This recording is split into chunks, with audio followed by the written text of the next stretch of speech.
Mesdames et messieurs, bonjour et bienvenue dans une nouvelle édition du programme Midi au Caire et les derniers événements passés en Égypte durant la dernière semaine.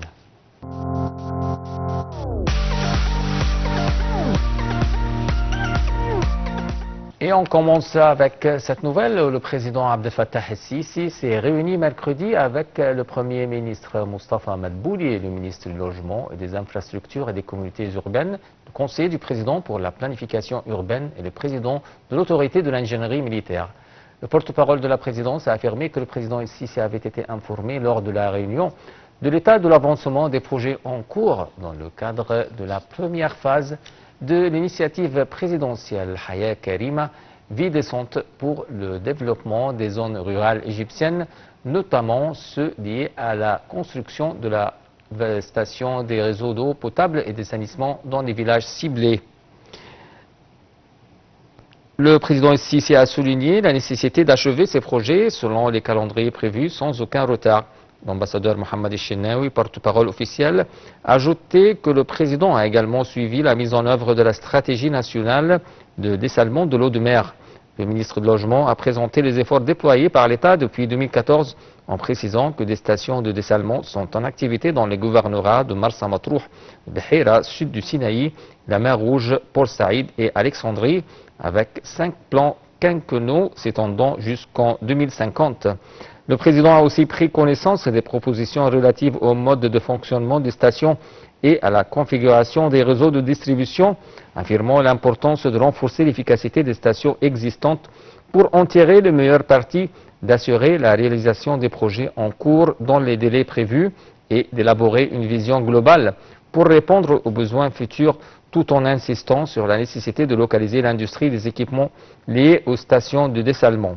Le porte-parole a indiqué que le président a également examiné l'avancement de plusieurs projets de développement et des plans de modernisation des zones urbaines de la côte nord-ouest dans le but d'en accroître la valeur d'investissement et le rendement économique. Le président a insisté sur la nécessité d'achever toutes les infrastructures, routes et constructions liées à ces projets dans les délais impartis.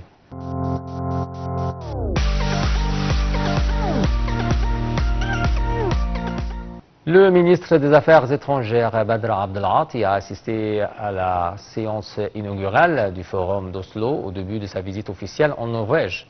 Cette année, le Forum d'Oslo est centré sur les efforts de médiation déployés lors des conflits internationaux. Abdelghati a aussi participé avec nombre d'autres chefs de diplomatie à une séance de débat tenue sous le titre d'un avenir différent pour le Moyen-Orient.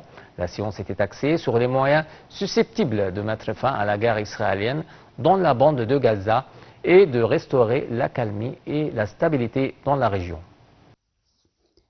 Au début de sa visite en Norvège, Badr Abdelghati, ministre des Affaires étrangères et de l'immigration, a participé à la séance inaugurale du Forum d'Oslo, qui se concentre dans son édition de 2025 sur les efforts de médiation dans les conflits internationaux. Il a également pris part à une session de dialogue intitulée « Un avenir différent pour le Moyen-Orient », et cela en présence de plusieurs ministres des Affaires étrangères. Cette session a abordé les moyens de mettre fin à la guerre israélienne contre Gaza, ainsi que les perspectives d'apaisement et de stabilité dans la région. Le ministre a souligné le consensus international autour de la nécessité de mettre en œuvre la solution à 2 États, réaffirmant l'engagement ferme de l'Égypte à mettre un terme à la guerre et à la catastrophe humanitaire à Gaza, à garantir un cessez-le-feu durable et à faciliter l'acheminement sans entrave de l'aide humanitaire. Abdelghati a condamné la destruction massive à laquelle est exposée la bande de Gaza dans une tentative délibérée de restreindre les options de ses habitants et de les déplacer, tout en élargissant l'occupation israélienne des territoires palestiniens. Il a souligné que les entraves imposées par Israël à l'aide humanitaire constituent une grave violation du droit international humanitaire. Le ministre a également évoqué la situation en Cisjordanie, à Jérusalem-Est, en dénonçant l'environnement hostile auquel font face les Palestiniens en raison des politiques et pratiques israéliennes restrictives et discriminatoires qui se sont intensifiées depuis octobre 2023. Ces pratiques incluent les incursions militaires, les démolitions de maisons, les expulsions, les activités de colonisation et la violence des colons. Le ministre des Affaires étrangères a présenté les efforts déployés par l'Égypte pour mettre fin à l'effusion de sang dans la bande de Gaza, notamment en œuvrant activement en faveur d'un cessez-le-feu et d'un accès rapide et sans entrave de l'aide humanitaire.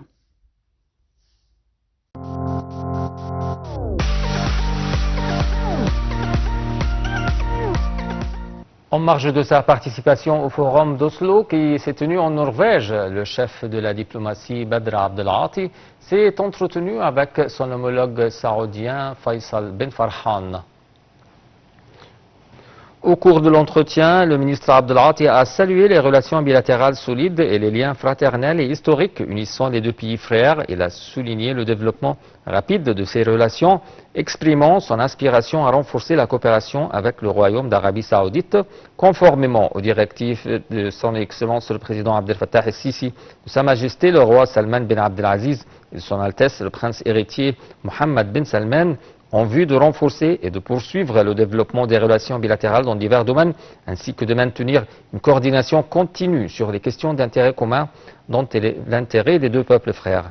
Par ailleurs, les deux ministres ont échangé leurs points de vue sur diverses questions régionales d'intérêt commun, notamment le développement de la situation à Gaza. Ils ont abordé les efforts en cours en matière de désescalade et de reprise du cessez-le-feu dans la bande de Gaza, ainsi que les préparatifs de la conférence sur la solution à deux États qui se tiendra à New York au cours de ce mois, dans un contexte de détérioration de la situation humanitaire dans la bande de Gaza. Les deux ministres ont également discuté des travaux du comité ministériel arabo-islamique et des prochaines étapes visant à soutenir le peuple palestinien.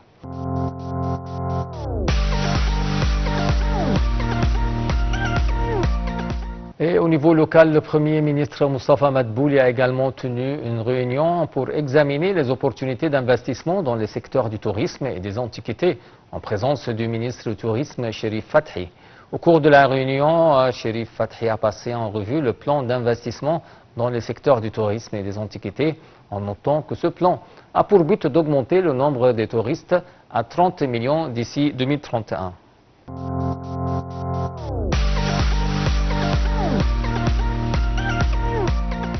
Le Premier ministre Moustapha Madbouli a tenu une réunion pour examiner les opportunités d'investissement dans le secteur du tourisme et des antiquités, en présence du ministre du Tourisme, Cherif Fathi. Au cours de la réunion, le ministre du Tourisme a passé en revue le plan d'investissement dans le secteur du tourisme et des antiquités, en notant que ce plan a pour but d'augmenter le nombre de touristes à 30 millions d'ici 2031. Monsieur Fathi a expliqué qu'une unité spécialisée était en cours de création pour gérer les opportunités d'investissement dans le but de mettre en place une banque d'opportunités d'investissement pour le secteur. Cela permettrait d'atteindre les objectifs stratégiques en présentant les projets et les opportunités disponibles.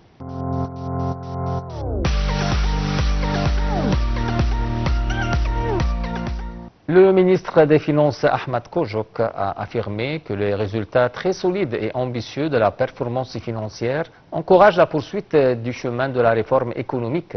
Il a précisé que l'économie a enregistré son plus important excédent primaire depuis 2005, atteignant 3,1% sur la période de juillet à mai, et ce malgré la baisse des recettes du canal de Suez et du secteur de l'énergie. Kojok a ajouté que l'économie égyptienne s'améliore et le meilleur est à venir, soulignant que le secteur privé a prouvé sa capacité de croissance, représentant 60% du total des investissements en cours des 10 derniers mois. Il a ajouté que les objectifs financiers sont en bonne voie, malgré une perte de 110 milliards de livres égyptiennes de recettes liées au canal de Suez et un soutien supplémentaire de 150 milliards de livres égyptiennes accordés au secteur de l'énergie.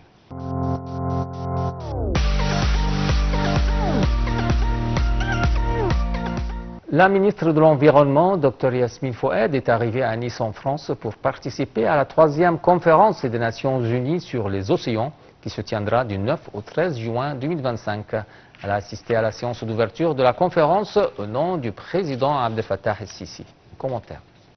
La ministre de l'Environnement, Yasmine Fouad, a prononcé le discours de l'Égypte au nom du président Abdel Fattah el-Sisi devant la séance plénière de la 3e conférence des Nations Unies sur les océans qui se tient à Nice, en France, du 9 au 13 juin, en présence de représentants des gouvernements, des institutions financières internationales, des organisations non gouvernementales et des groupes de la société civile et du secteur privé. Au début de son discours, Yasmine Foued a transmis les salutations du président Sisi à cette importante conférence, soulignant que celle-ci est une plateforme importante qui rassemble les dirigeants mondiaux pour discuter des moyens de préserver les ressources naturelles essentielles à une vie durable sur la planète. La ministre a expliqué que l'année 2025 avait apporté une preuve tangible sur la complexité des défis environnementaux auxquels le monde est confronté, notamment l'élévation du niveau de la mer et le blanchissement des coraux, qui est un signe de la perte de la biodiversité. À ceci s'ajoutent aux conditions météorologiques extrêmes que connaît le monde et aux phénomènes migratoires dus à la perte des emplois, a-t-elle fait savoir. La ministre a souligné en outre que l'Égypte restera engagée dans l'action environnementale multilatérale. L'Égypte prépare un plan pour faire face aux conditions météorologiques extrêmes en partenariat avec diverses parties. Des efforts sont également déployés pour réhabiliter les lacs du nord de l'Égypte pour fournir une qualité de vie durable aux pêcheurs et aux communautés locales. D'autre part, la pêche a été arrêtée en mer Rouge pour rétablir l'écosystème. La ministre Yasmine Foued a affirmé que l'Égypte sera un acteur actif dans l'organisation de la prochaine conférence de Barcelone sur le climat, la COP 24.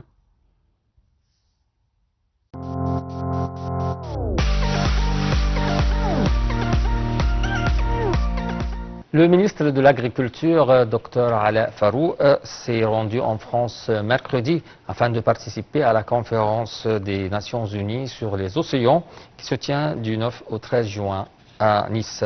Le ministre de l'Agriculture participait à la conférence à l'invitation de la Commission des pêches de la Méditerranée et de la mer Noire. Il assistera à la session ministérielle prévue le 13 juin en marge de la conférence. Cette session réunira des ministres de haut niveau et des chefs de délégation représentant les États membres de la Commission régionale des pêches.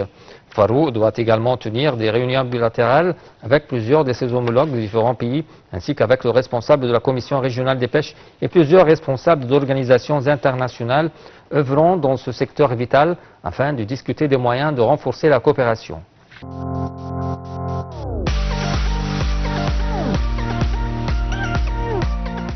Le porte-parole officiel du Conseil des ministres, Mohamed Al-Houmoussani, a déclaré que l'État a adopté une stratégie visant à éliminer la lèpre d'ici 2030.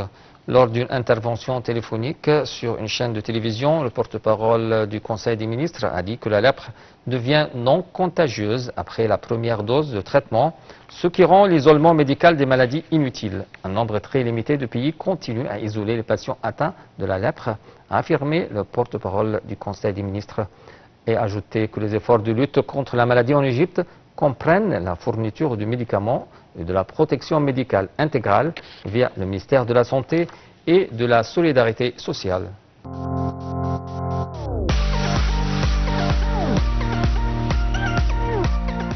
Avec cette nouvelle, mesdames et messieurs, on vient à la fin de notre programme. Merci de l'avoir suivi.